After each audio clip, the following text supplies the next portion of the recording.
Hey, what's up, guys? Welcome back to another video for Ricoluisfilms. I'm here with a special guest. I know we always say that for all our guests, but they're all special. They're all special. I have Raul Reyes here representing the Latino community out here. I have Jose, as you guys know. Also representing the Latino community. But yeah, so again, my name is Luis, and thank you guys for watching another video of Ricoluisfilms. I'm excited about this one. We've been gone for the last... quite a bit. It's been some time, but that's season 1. We're gonna move on to the next chapter, which is season 2, and we know a little bit more about this podcast game, so we'll be better and we'll do better, and so yeah.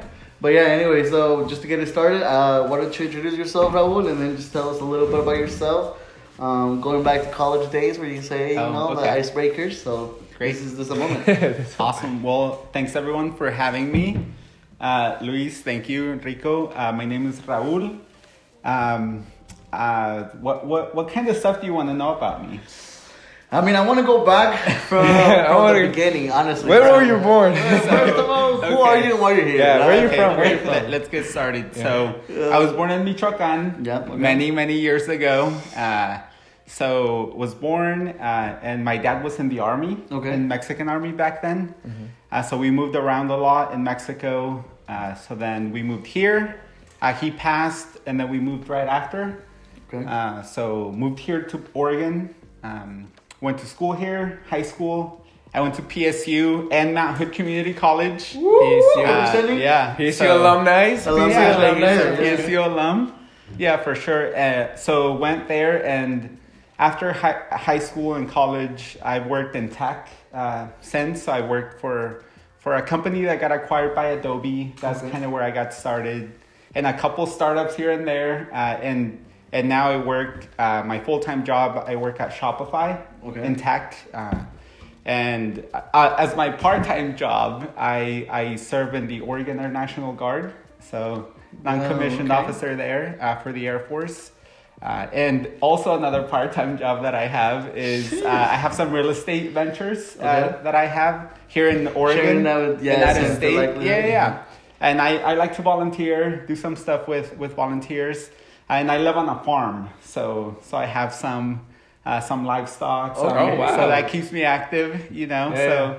And when I'm not doing any of those things, I like to just hang out, you know. Just chill, enjoy that free time. Yeah. Huh? Be on some podcasts. All the free time. be on podcasts. Yeah. That's amazing. Good thing that you brought up a little bit of your throwback. I kind of want to touch base.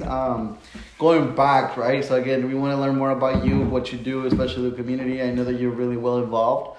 But like people like Jose that hasn't met you before. This is the first time we meet. Yeah, so I don't know nothing. So this will be interesting. But I want to go back. So basically, you mentioned your dad was in the army. How did that get involved, or like how did your dad find the passion for that? I think just the need. I think the need was there. I think, we're from a small town in Michoacan. So I think he was like, hey, I'm having kids. I have no way to sustain them.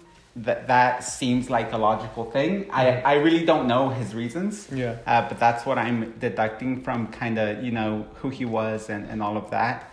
So I think that really taught him a lot about just being disciplined and being able to do things. And I think for me, it was nice seeing him and seeing him in uniform, and that was always a dream of mine to be able to do that in some capacity. So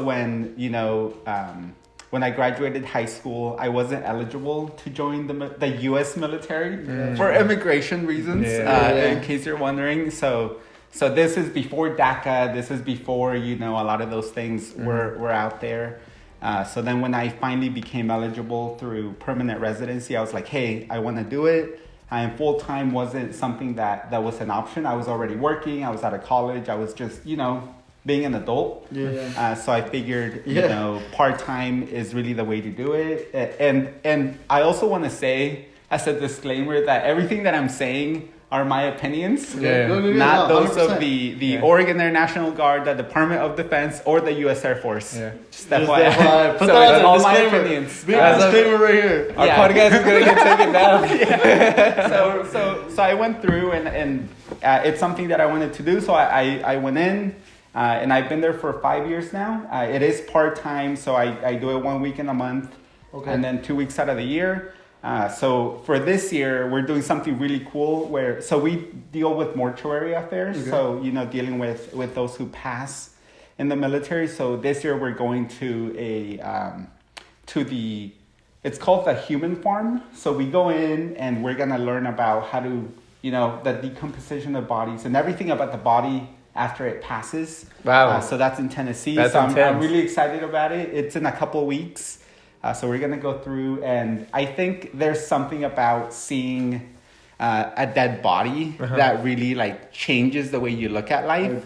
Because this is somebody who was here, who's somebody's family, who is, a human who's no longer here. And you have to deal with it. And it's interesting. It's interesting, and it's also humbling. Because, we're alive, and we have, a say in what we're doing and everything else. Wow. So I think it's a really good perspective setter.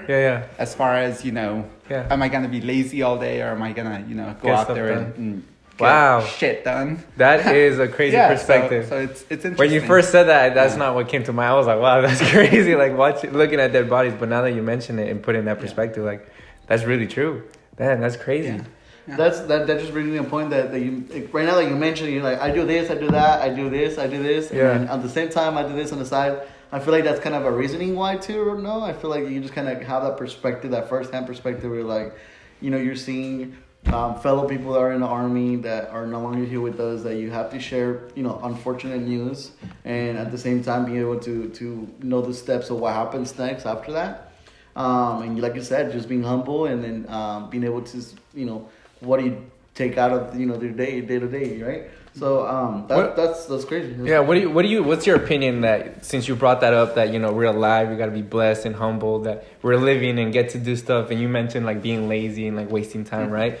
And you have a lot of things going on today, but there's all perspective or this narrative of being life's too short, you should be enjoying it instead of working or doing all that stuff. So what's your take on it? What's your opinion on that whole?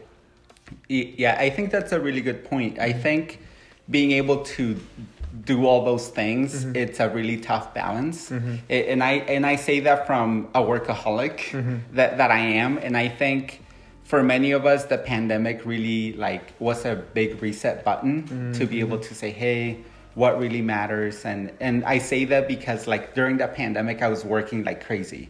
Just I couldn't turn it off because I was working from home. So I was just always working. You're in your zone. So just there and doing it. And I think it also created a different, like I said, a reset to be able to say, hey, family is important, and spending time with them is important, and turning things off and being you know what, I'm not gonna do it. And that was one of the reasons why we moved to a farm. So it's a hobby farm, so we're not profiting off of it. But it keeps me active. It gets me out of the house, and I'm you know what, I'm gonna be doing that, and also spending time with family. I've been more intentional about it, and being able to say, you know what, it's my cuñada's birthday. I'm gonna forget about anything that's going on, and I'm going to go. Just focus in the moment. Spend time with them, and really being able to do that. And also, we're so stuck to our screens and being oh, shoot, what's going to happen? And, no one's going to die if you don't check your phone. Well, hopefully no one's going to die. There's some phone calls you got to answer. Being able to step away and do that, it's tough. But if you're intentional, then I think at least you're aware that you're doing that. So just being able to do those things and saying, you're right. It is good to, wake up late sometimes and be you know what? It doesn't matter.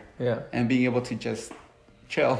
Wow. So it's finding that balance basically for you. I think so. That's what I think. And it's easier said than done. Oh, yeah. And just a lot of those things are just tough. Yeah. Wow. Yeah. I feel like you brought up a good point. I kind of want to touch this just because I feel like now it feels so weird going to stores, going to places without a mask now. Yeah. I feel like now it's a new modern area. I guess 2022 is a whole different year where we leave 2020, 2021 behind. You brought up a good point where it was like COVID and you were a workaholic, you were working from home already. Were you working from home before COVID? No. No? What were you doing before? I was going into the office. Okay. So our office was in downtown Portland. Okay. And I lived in southeast Portland. So I was commuting every morning. I had a routine down, which really worked for me, where I got up super early, worked out, and then went to worked for a while, then came home. But I had that routine of going in, doing the work at work, and then coming home. So I think there was that like that disconnect. Yeah, I was reading a book the other day where it was mentioning like when you get home from work, it's a good thing to change clothes to let your body know that what, you're in a different atmosphere. Disconnect and then that way, like when you go to bed, you wear pajamas and then your body gets used to it and then you fall asleep a lot faster than if you just have regular clothes on. So it's like, I get what you're saying. When you leave work, you understand that work is done, rather than when you work from home, you go get food, come back on your laptop, you lose track of time and you don't have that schedule, which you mentioned you had a schedule. How important do you think that is to implement everybody's life? Because for me, for example, like I love to be on schedule, but like the way that what I'm doing in life and what I'm going on, it's like I lose track of it and I feel like I'm all over the place and I hate it and I'm trying to get back into that routine, but it's so difficult. Yeah, so I think, I love routines and being able to stick to them as much as possible. So being able to control the things that you can is helpful. So like for me, right now, some of the things that I can't control is like super like kind of weird, but like the way that the animals behave, like because we have animals and they're rowdy and some of them are spoiled, but whatever. But like being able to know, and one of the things that I work on with them, we have some pigs and chickens and like a horse and all that stuff. So yeah, you got a whole farm. So we have a horse and then a dog. So in the mornings, I get up super early and then I feed them. In the morning, like the pigs, I feed them or check that they have water, they have all those things. And it's pitch dark at that time. And really then I take my horse out and then I leave him and we have a space for him to just roam around. So doing those things, and that way they know, okay, that this guy's going to get up, he's going to do that. He's not going to bug me again. Because at first it was really tough. Because I don't think we had a routine with them either. Because they were like, they're hungry all the time. Or I would go and check on them multiple times. And they'd be like, oh, you're feeding me again. It's like, no, I'm not. So that's an example of like just trying to figure out those things. And a lot of the times, they don't work out. So like, for example, for work, most of the people who I work with work East Coast hours. And since we talked about being a workaholic, I was working East Coast hours. So I was working like 8 to 5 around there, but I was always up at 6 in the morning answering stuff and being like, oh shoot, because everybody was up and everybody was doing stuff. Yeah, so identifying those things and being like, is that a thing that I can control or is it not? So one of the things that I did is I said, hey boss, can I work East Coast hours? Because I think that's going to work better for me. And they were like, I don't care. And I'm already up. I'm already doing stuff. I'm already there. And at 2:30, I'm like winding down. And I'm like finishing. I get super sleepy around 8 or 9. I'm just kidding. But also like, I know that works. And for me, like I have coworkers who work West Coast hours and people could be messaging them and they're like, I don't start till 8 or 9. It doesn't matter. But just like my parent know that part of my work and the way that I you have the answer. Yeah, I'm like, I'll just do it and I'm already here and I know that I'm done earlier. So just figuring those things out and like also knowing yourself, because my coworkers like, there's no way I'm going to get up at 6 to work, like ever. It just doesn't work for you. Some people works for it and other people it doesn't work for you. So you just reminded me of a story, man. One time I told my coworker, actually you brought up her episode of Eileen. We have an episode of Eileen. We told her, one day we were working together and it was like, hey, just meet us at the gym at 5 in the morning. Like, why do you not do it? Like, why don't you we were like promoting this whole 5 a.m. grind wake up at 5 and be at the gym and first one up, all this stuff, right? This is back in a couple years ago. And so I guess Luis told her like, hey, like, come join us. This is a lifestyle, getting her motivated. And she listened. And that's the day we didn't listen.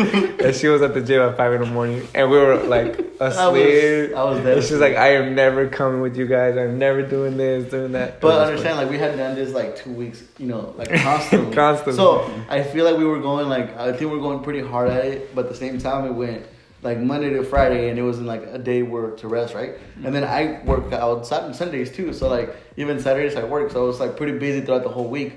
And I'm pretty sure he was busy, working all other stuff.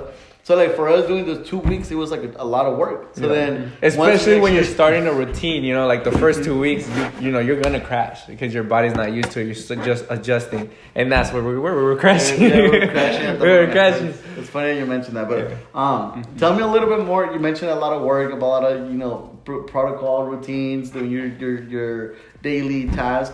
So what exactly do you do? Like you mentioned that you went to PSU. What did you go to PSU for? And then just your transition between works. Mm-hmm. Yeah, so at PSU, I graduated with a Bachelor's of Science in Economics. Okay. So that's what from the honors college there. So I graduated from there many years ago, and then from there. Really, I had no idea so I was originally a math major, and people would ask me all the time, hey, so what are you going to do? And my answer would be, well, math majors can do anything, which is like a cop out. So I did that for the first, freshman, sophomore, junior, whatever. In my junior year, I was sitting down, and at the time, my junior year, I had just gotten married, so I married pretty young. Oh wow! With my wife, so we were talking. She's like, so what are you really gonna do? Like, how are we? We're in this for life now. So then I'm like, I have no idea. Yeah, and it was my junior year. I was already in too deep, and around that time, I was like, I gotta figure something out. And the thing that made the most sense at the time, because I couldn't go back and be like part of the business college or business school there, I was like, economics makes the most sense. I think I'm going to learn the most. So I took some summer courses at Mount Hood Community College, and I was like, hey, I'm going to do this thing.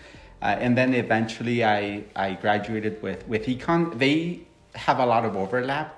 Economics can be very mathematical. So I did that.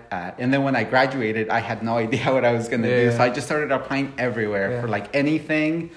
And I got a job with doing customer support for a tech company called Marketo. They do like marketing automations, and that's kind of how I got into the game. The hiring manager at the time really took a chance on me because I had no experience, nothing. So which is the harsh reality of like graduating college. Everybody's like, oh, graduate college and you'll get your dream job. You'll make loads of money, and then you do it, and you're just like, where am I going? Like, who do I got to talk to? And you're just free for all. And then the worst part is nobody's trying to hire you because you got no experience, even though you just graduated college. So it's a whole mess. It's tough, yeah. So I applied for that job. They gave me the job, and I started working right after graduation. So I started working, doing that whole thing. And at the time, my mindset was very academic, just in the way that we write, the way that we communicate, just everything. And that job really taught me a lot about how to communicate professionally.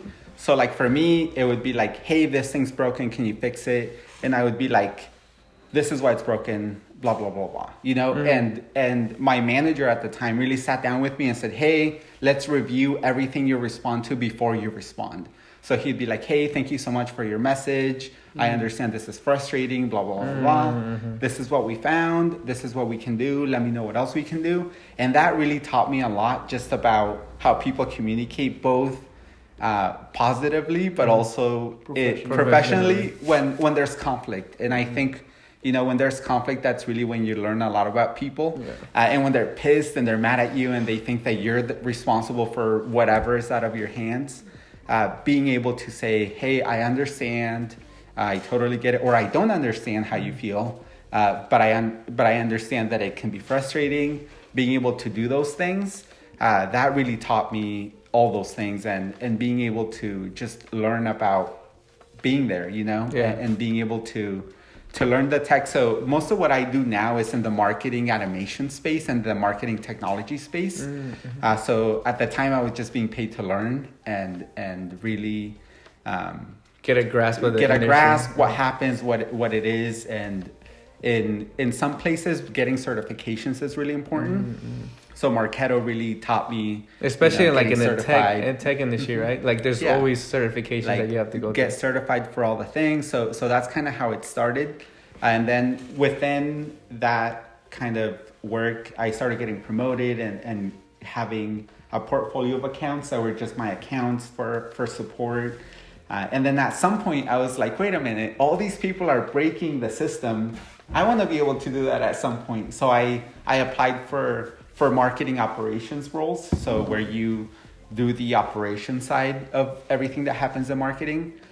So I did some of that work. I worked at a startup, healthcare IT startup. So I was just a marketing ops guy, and I started doing that. So I did a similar thing for another company, and now I work at Shopify. And the main thing that we do is we own all of the technology stack, the marketing technology stack that Shopify uses, and being able to say, this is what we use and this is how you can use it, and just being the experts at that, or learning how to be an expert at those things. Yeah, I got a lot of questions about Shopify because I tried to open up a Shopify store. It was difficult. I made no money. I tried to do Amazon drop shipping on Shopify. It didn't work out for me. Affiliate programs, Shopify. I mean, it's a cool program, right? You ain't let me tell you, I'm not. It's a cool program. It didn't work for me because I didn't know how to run the whole. It's a lot of logistics in that, and it was just very difficult for me. Yeah, for sure. I think I will say I love working there.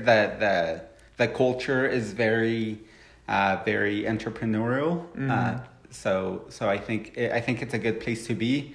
And again, I'm speaking for myself, not Shopify as a company. All of these are my opinions. But definitely, I love being there. It's a good place, and I believe in the mission. To make commerce better for everyone. And I think anybody can say, this is what I want to do. And really be able to especially grow that business, especially in the new world that we're entering of the e-commerce, and now we got NFTs, now we got Bitcoin, and everything's digital. It's like Shopify is a place to go. You selling products, or because you guys do more than that, right? Or what do you? So it's the platform and being able to centralize everything from we do have a beta for selling NFTs and being able to do those things. The entire fulfillment center piece, or if you have a retail store, all those things are part of the Shopify experience. So really just all encompassing. Wow. That's cool, man. And so how was, you said you really enjoy working there and the environment and the mission. So making that I didn't even know Shopify had a place downtown. They don't. Not anymore? No. So when I worked at the beginning of the pandemic, I worked at a different company. Oh. Yeah, so I was working somewhere else, doing something else. So I've only been with Shopify. And that's how I met him, actually. And that's how we met. The other company. At the other company. Yeah. So I was working there, and I got an email, or I don't remember how it happened, but it was like, hey, we have this PSU partnership for mentor-mentee something. And they're like, does anybody want to volunteer? So I volunteered, and we got paired up. And we met Raul right there. So this is the first time we've met in person. Because that was during the pandemic. Really? And all of our meetings. You guys knew each other. No. Honestly, it started because I was in school business at PSU. They said, hey, we're looking for this program. It's free, and you get a mentor. You get to find out about a company, and then you're able to just reach out if you have any questions. I said, hey, why not? I want to get experience. I want to know what really is happening out there. And I just applied. And then next thing I know, they're like, hey, meet at PSU Smith Hall at 8 in the morning. I think it was 8 something. And then here I am with a bunch of other diverse people. And it was funny because we were I feel like we were the only Latinos that were there. Oh yeah, we have. So yeah. So I was like, okay, well, I'm seeing everything, people in color, people white, and then I was like, well, you know, it just made me realize that I was like, who am I gonna get? You know, like, and especially with marketing, because I feel like a lot of people go into school of business with marketing, accounting, or other, you know, majors. So that's why I was like, well, you know, I'm intrigued to see who I get. And then I sat down, and then he asked me, like, "Hey, you Luis?" And I was like, "Oh, are you Raul?" He's like, "Yeah, this is me." And I was like, "Oh, what's up?" You know. And I thought Raul had more experience, or I thought the program already had like previous years of experience. Oh, gotcha. But I think it was just a new program that they were developing. So I think that's how they reached out to Raul, and then I paired up with him, and then I think it was a pretty brief conversation. We just kind of introduced ourselves, met a little bit. He said, "Hey, you know, whenever you want to stop by at my work, we can definitely go downtown and then just show you what I do." Did we ever do that? Yeah, so we actually, we went downtown. Come on, right? I'm one beer in. You made a good impression. I say that because I'm a beer in and yeah. I'm a lightweight. So. No. So basically we met, and then he took me downtown. We took me to the company, and I had a pretty good time. But apparently Rose doesn't remember. That wasn't that great. Hey, he was over here telling me, he was like, "Yeah, I've never met him in my life." This is my first time, actually. Anyways, so that's what I'm saying. Le pasa mucho. Oh, man. It happens to him all the time. You're not the first one. Oh, bro. No, I'm just playing with it now. Hey, let me So we went downtown. Yeah. We introduced ourselves. To my work, and then I went to, that was my first time actually going to the pink building, because you worked at the pink building. Right? Oh yeah, you went to the wrong building. I remember now. I'm not helping. You're the one that messed up. Oh, I remember. Anyways, I messed up a building, I guess. And then I went to the other one. And then, it was a dope experience just because I got to... Not for everybody. No, because generally, like, I got to meet him in an actual workspace. I actually went to a meeting with him, and, like, people were just talking about, like, leads and, like, how to do these things for marketing. I was like, because you guys use a specific word for leads, and then they taught me that later on in school. Marketing qualified lead? I think it was MQL? MQL, yeah. Marketing qualified lead. And then that's when I was like, oh, I've heard this before. And then that's when I was like, okay, I heard it from you from that one time we had a meeting. So I was like, damn, it's like pretty actually things that are actually happening in class. I was like, well, this is perfect. And basically after that, we decided to meet again, but then it was during COVID. And then just to me, COVID, you mentioned that it worked perfectly for you. For me, it was it did not. Shit, it just did not help at all. Just like I'm such a like this type of conversation, people oriented. Like I need to be a person, like social. So like to me, COVID, trust me, it did not help at all. And then especially me thinking that I had COVID the first week that I actually had COVID happen made it even worse, because I was in my room for like a good 7 days just by myself. Yeah. So. Oh, that's right. Yeah, because we used to work together, and in the building that we used to work with, somebody had COVID, and like nobody knew nothing, right? They just knew that people were dying in the street, like they were making a big like, and so we're like, bro, we have COVID, we're gonna die. We didn't know what to do. My dad took it to the extreme. He was like, you leave your clothes outside, like shower by yourself. I'm gonna leave like all this like mask and like gloves, bro, everything, bro. Like, and then I was like, okay, well, do what you gotta do. And then in my head, for overthinking, I started getting anxiety, right? So I was like, okay, well, I'm gonna die. Like, what the fuck am I gonna do? And then I kept swallowing, like, I kept like my saliva stuff. Hold on. No, that's not wrong. But I promise. So I started like, going back and forth, and going like this, and every 3 seconds, like, okay. So I irritated my throat, and when that happened, and COVID were like, one of the symptoms is sore throat. Well, no shit. Well, at this point, I'm thinking I actually have COVID. It was just really bad. And then during that whole week, I found out that I did not have COVID, but I did suffer from acid reflux. So basically, now I know that I have acid reflux and I have COVID. So yes, it's crazy. It's crazy to think about how serious it was at the time. Like we laugh now, but back then it was like a lot of people were feeling this way. You want another? First of all, you want another one, or you want a Gatorade? I'm like this far into it. I will take a Gatorade though. I like how you said I forgot about you because I'm drunk. So that's all it takes, huh? Too sus to forget about you, bro. It's because you don't even impress bro. I got you. Thank you. Anyways, going back to the whole COVID situation. Before we were there, what were we talking about first? I don't remember. We thought it was really serious. Yeah, it was a very serious situation. But anyways, back to you.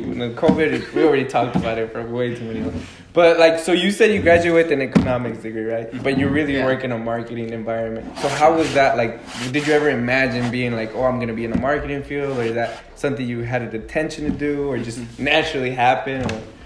Yeah, that's a good question. I have no idea. Yeah. I think and especially being first generation and like not having a background of people working in an office setting, I think my expectation was I was going to do something cool, and I had no idea what that was going to be.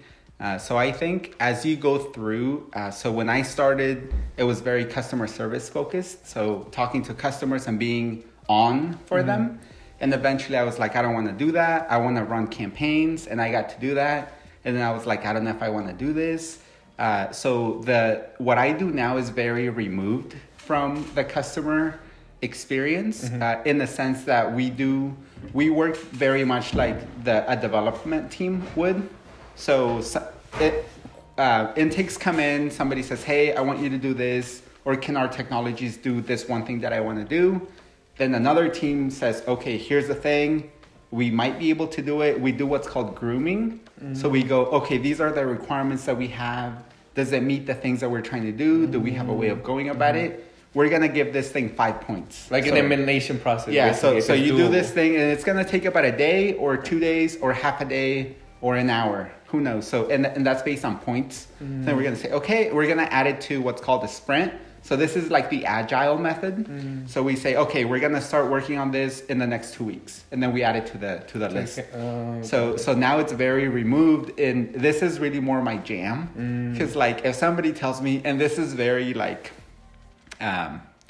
it works in a way that it helps me prioritize my work and really be able to say, hey, the only things that I'm going to work on is the things that are on this list, that go through the process, that are kind of worth my time. So if somebody says, hey, I'm having this thing, can you fix it? It's like, nope, go get in line. Yeah. And that feels really cool to be able to say that. But on the other side, if things are broken, if there are like actual priority, like system down issues, then we jump in. But now it's a lot more like it's structured, and it's organized. And I like that quite a bit more.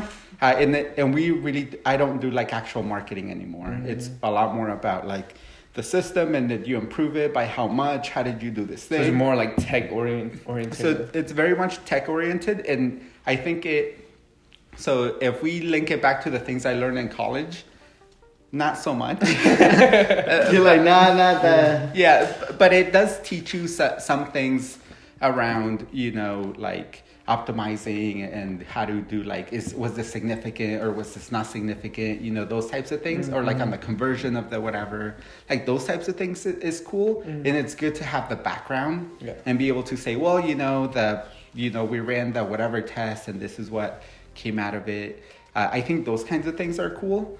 I know you two talk a lot about whether like college is something that's worth it or not. I don't know. And I think it's a lot of it's tough. And it also depends on, like, I think if I were to go back, I would say, you know what, I probably wouldn't do it. But if I hadn't done it, would I be where I am? Yes. And it's tough. And we don't know. And, I know people who didn't go to college and they're super successful. And that's great.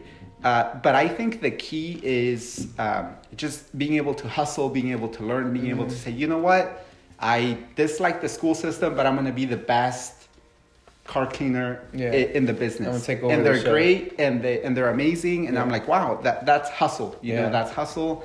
Because at the end of the day, I'm not the smartest dude. I'm not the whatever. I don't know the most about the whatever platform we use. But I hustle and I grind, and I'm like, okay, how does this work? And we get it done. Yeah. And it's like, oh, cool. Yeah, no, that's amazing, because that's basically what we preach too. Like, maybe a degree is not like nowadays, right? Because you could get a certification with Google. Like, you could go through a little course and you get certified, you could get a job.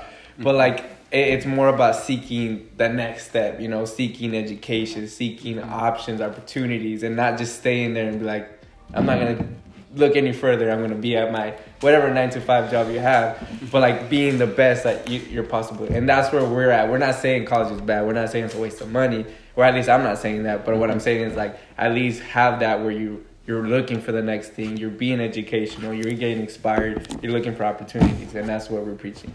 Because when I was in high school, I was sold the idea like get a degree and you're gonna be set for life, which was not the case, right? Because you get a degree and still be bottom of the barrel, you know, in debt, in debt. So like when I think about it, if I can go back and do it all over, I wouldn't do it like you said, but then I wouldn't have the mindset that I have now, you know, whether it was maybe one class that I took that changed my whole perspective, but like I wouldn't have done it if I didn't enroll, you know. And I feel like a college is a lot about discipline, and we always preach discipline, which is in anything in life, whether you're gonna be the best car cleaner ever, you're gonna be disciplined enough to like clean the cars and learn and, you know, be interactive with your customers. So yeah, that's definitely something we're right on the money talking about here. And we're trying to preach because like I mentioned before we were on the podcast, we're like we have a lot of friends and close people that constantly ask us like, it's college, what should I go to study for? And it's like I don't even know what to tell them because I don't want to tell them no, because then they're gonna get, you know, they're gonna go they're gonna get scared or they're gonna go the wrong course. But like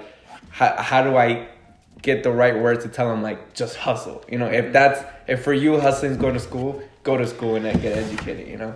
And then you mentioned that a lot of the times we do mention about school and stuff, but I feel like if we could describe anything that we do, I feel like the word hustle means and a lot. Discipline. It means a lot, especially because like a lot of people say, you know, and again, I feel like they would say the same thing about you, and I feel like that's how I see it too. Because I've seen you volunteer here, I've seen your face on this other, I think it's like Hispanic something in Gresham, you're in the board of directors, then you're also doing your own stuff, and then you mentioned you have your side hustles, and then at the same time you have your routines, and like at the same time you're always hustling, you want more, you want to stay busy, right? And again, I feel like that's where I am, and I feel like that's where Rico identifies himself as well. It's like I just want to stay busy, grind. What can I do next? What can I do better? How can I improve myself individually and with the team? So I think that's the biggest word that we have for our viewers, I guess you can say. That the biggest thing that we say is it's to hustle no matter what their mission or their goals, objectives are. It's mostly to say, what am I doing good? What am I doing bad? And at the same time, like, am I where am I supposed to be? Or can I do something better today that can take me to the next level?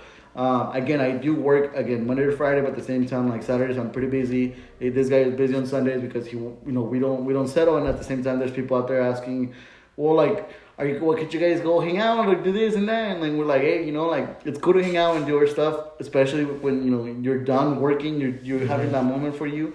But at the same time, there's people that find that, like, well, like, I just want to go to college and, like, go party, do the lifestyle of, like, frats and do all these things, and it's going to be fun, it's going to be great, which it is. It's part of that growing perspective, but at the same time, also realizing that not college is for everybody, and then at the same time, knowing yourself, like you said, right? Like, knowing who you are as a person. Do you rather work early in the morning? Do you rather work late at night? And then I feel like it's a educational system that happens that needs to change, I guess, because back in middle school, I guess they wouldn't teach you things that are required for you to know and get valuable things. Like, I feel like it's more about you just pass the grades and boom, you're next. But if the educational system actually changed into saying, how can we make these kids get more the perspective of working hard, hustling, giving life experiences, jobs, right, or education about things. So. Or even just financial illiteracy. Crazy. I didn't know nothing about money until I had to deal with money. It was I think that was the last year of college where you were supposed to actually take the last classes that you actually need to graduate. When you're like, wow, it's actually relevant to what I wanted to hear about like 4 years ago. Yeah. So I guess I think I like that perspective, and I think it's a good touch and a good intake that you're giving us in regards to what your lifestyle has been, especially you went from economics and then you went to, doing math, and at the same time, look at what you're doing now. It's like involving certain aspects of those things, but at the same time, it's actually doing more operations and more of the things that you want to do. So, so with everything that we just kind of talked about and like what you've gone through in life, and now that you know and you're more mature and kind of realize how everything's going on, like what's one advice that, a kid that's about to graduate high school, not knowing what he's going to do in his next step, like what's something that you would be like, that you wish somebody told you, Yeah, I think one of those things would be what your passions are, and also figuring out what your goal is. So is your goal to go to school because of something, because you want to get a good job, or is your goal to learn more about business? What's the kind of the optimal way to get there? And also my whole philosophy on life in general is like figure out the funding for it. Like if I want to go to school, like for example, if I want to go back to school and say, you know what, I want to get my master's, like the first thing that I'm going to do is figure out how am I going to pay for it. And if I'm going to get another, if I'm going to get a home or a rental or a car or whatever, my whole thing is how am I going to fund it? How am I going to figure it out? If I say, whatever that is, figuring out and saying, is it worth it? I think we tend to just say, you know what, a new car would be cool. And then people just say, you know what, I'm going to show up to the dealership and just, figure it out. Yeah. And for cars specifically, up until now, we'll see if this changes in the future. Yeah. Like my whole thing is if I can pay cash for it now, I'm going to go and get it. And I'm going to finance it. But I know that at the time that I'm getting it, I could buy it if I wanted to. Yeah, well, it's called leveraging. Huh? And leveraging. So just being like, you know what, if I really wanted to, I could. Yeah. And that's sort of a litmus check for me to say, can I afford this thing? Is this something that I can really like buy? I do want to get like a cool electric car at some point. Yeah. I don't know, that might break the litmus test once we get there. Yeah. But I think that's something to think about and say, you know what? And that was the same for school too. Like when I went to community college, I went to PSU, before DACA, before, funding that was available for non-eligible people for FAFSA. We figured it out, and I also put yourself in a position where like if you had no other option, how would that work? Like because I went through, and for me like FAFSA was not an option, loans were not an option. So I was like, either I figure it out or I don't do it, or it just takes longer, or a lot of those things, and everyth's negotiable, So wow, that's a big one. Everything's negotiable. Being able to do that, I will say, PSU really was very flexible with some of those things, with being able to say, you know what, like payment plans or whatever, or we have these opportunities that we can help you with, and just being able to qualify for those, and so I think those are some of the things that I would tell myself. And nowadays, one of the things that I tell myself all the time is like, I belong here. I deserve to be here. And that's really tough. Like we talk about imposter syndrome a lot. And I think growing up, I was like, whoa, the other team is way better, or the other school's way better. Or, the people who I'm competing against or my peers are way better than me. But at one point I was like, wait, but I'm also here, and I'm still here. And, these are really smart people, but so am I. Yeah. And I think just being able so like to having own that it, self-confidence. Yeah, I mean, like, you know what? That's cool. And that took me a while to like realize and be like, wait, I'm here too. I'm at the table. Yeah. We're talking about the things, or I fixed the thing. Yeah. So those things are being able to own them and being able to just be like, this is me, and it's tough. And I think we come from a very humbling, like, upbringing, or I do, where like you don't brag, you don't do a lot of those things, but in business, you kind of have to, and being able to do a lot of those things, and you gotta be outside of your comfort zone. Yeah. So wow, no, and that was a lot of advice. Yeah. But the last thing you said is really huge too, because you're right. A lot of like where we come from is that humble and like, no, okay, you know, I'm not what I say I am, and like you're always trying to be the number 2. You know, you're never like number 1 because I'm not capable of. And like in the business world, you have to think that you're the number 1, even though you're number 98. But you gotta have that mindset to be number 1, or else you'll get eaten alive. Mm-hmm. And so, like believing that, having that self confidence it's a huge, and that's a good advice. That's something I wish I knew back then. Because in high school too, I was always kind of like, you know, aside. I was never part of the big picture. But wow, that's a good one. Yeah, to me, what took me a little more about your advice was more the self confidence. I feel like. You don't realize where you're going to be until you genuinely put the work in. And for me, actually, it happened about like 2 weeks ago. And actually, I called this guy as soon as I finished that meeting. But I was like literally sitting at the Washington County with like a bunch of people. Like it felt like an interview. And I just sat down and I was meeting them. And I was like, hey, well, this is me. Like, you know, I'm Luis and I work this and I do this and I do that. And then they were like, okay, well, tell us more about this and like about the job. And I explained a couple things. But like once I finished that meeting, I was like, I literally just had a meeting with Washington County. Like, understand, like, there were people that actually have been there at Washington County for more than 20 years, 15 years, 10 years that have made a positive or, you know, whatever difference in the community.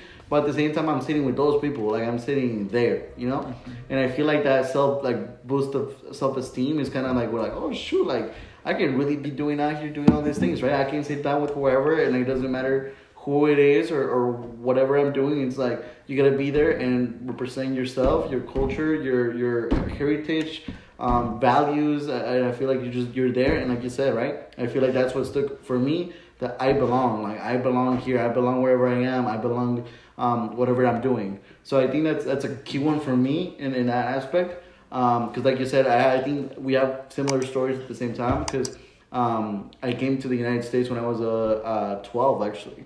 So, like, to me, exact same thing happened where I went to PSU and I tried to apply, and I was like, well, what about that, you know, those 9 digits that kind of happened right there? Like, what am I going to do?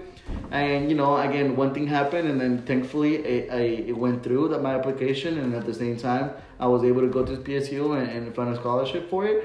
And look at me now, right? Like, I'm just like, I belong. Like, I feel like I've always kept saying that to myself, or I'm doing this for me, my family, and for whatever, but at the same time, I'm doing this for me. Like, I belong wherever I am at. No matter who is talking, no matter who's in the room, I'm here. So I think that's a powerful, I guess you can say, philosophy that you have given us, and I feel like you have opened my eyes a little bit more too on that aspect. And yeah, I mean, I feel like at the end of the day, we've learned a lot about you, about what you've done. Especially, you know, going from having your parents in the army and at the same time yourself in the army, and you're still volunteering for that. And I feel like that's a passion of yours, and that you still want to go ahead and continue to do that. What's next for you? Like, what do you want to do next? At the same time, I know you're extra busy and, you know, filming podcasts out here with Ricoluisfilms. What else do you want to add to your list? What else is next? I think, you know, I'm in my 30s, so in case y'all didn't know, and I think this is, I'm considering this like my build decade, to be able to just to be able to build and to be able to grow a lot of the things that I want to do. So I mentioned I live on a farm. So one of the things that I want to do is plant Christmas trees on that farm, because we have some land, and just being able to stay active. So that's one of the things that I want to do, sort of as an additional side hustle. And also being able to just grow in the career that I'm in right now. Just being able to continue to do things. Shopify does a good job of building people within. So I'm taking a course internal to Shopify for becoming a leader within the org, which is pretty cool. So we're like in the middle of that course. And then on the military side, I'm becoming so I'm currently what's called a lieutenant select. Okay. So I was selected to become a lieutenant, which is like a commissioned officer in the Air Force. So just waiting to go through that whole experience and come back. It's just the school for it, like the it's like officer boot camp that I'm going to go through, and then like the school that comes with it. So that'll be at some point in the next year. I'm going to be gone for some time. So those are kind of the goals. And then eventually figuring out, like my ideal goal would be to do the military part-time and then have like my businesses fulfill my lifestyle. Mm-hmm. So that's a combination of rentals and like the farm business and doing some of those things. And then just doing the guard as there are some good benefits out of the military. So can imagine. So one of the things that came from that was the home that we live in. We got it through the VA loan. Gotcha. And I think that's like, it's a very underrated program that people, I don't know how many people take advantage of it. Yeah. But it was something that when we were looking at buying a home, this home that we have, we were like, hey, how are we going to go about it? Let's look at it. And the VA loan was just phenomenal. Awesome. I'm like, yeah, wow. It's great. I wish I was able. Freaking awesome. Yeah. And so we've bought multiple homes throughout, our life.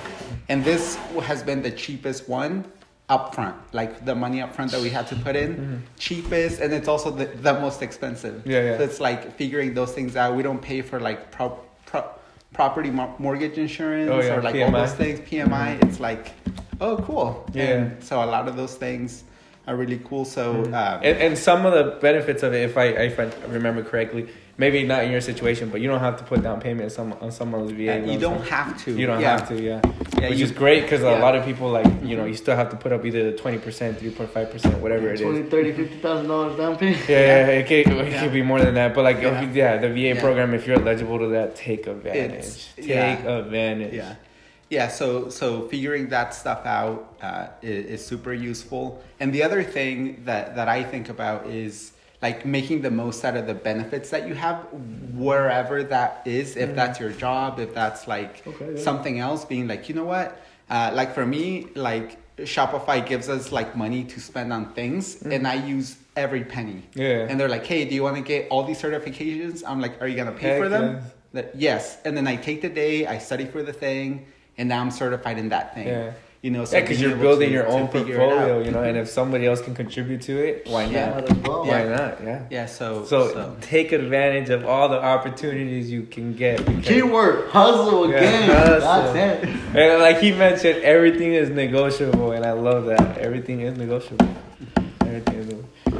So, thank you so much for coming by and stopping and talking to us. I know it's not easy always being in front of the camera. I still have a lot of problems doing it. I get nervous and I mess up a lot, but we appreciate you coming out. Thank you. Thanks for having me. Yeah, no, of course. Great. We love having a lot of people. Like I said, we still finding that perspective of the podcast, but at the same time, we're hoping to talk to a lot more people with the community, people out there, people that are professionals, people that can tell us.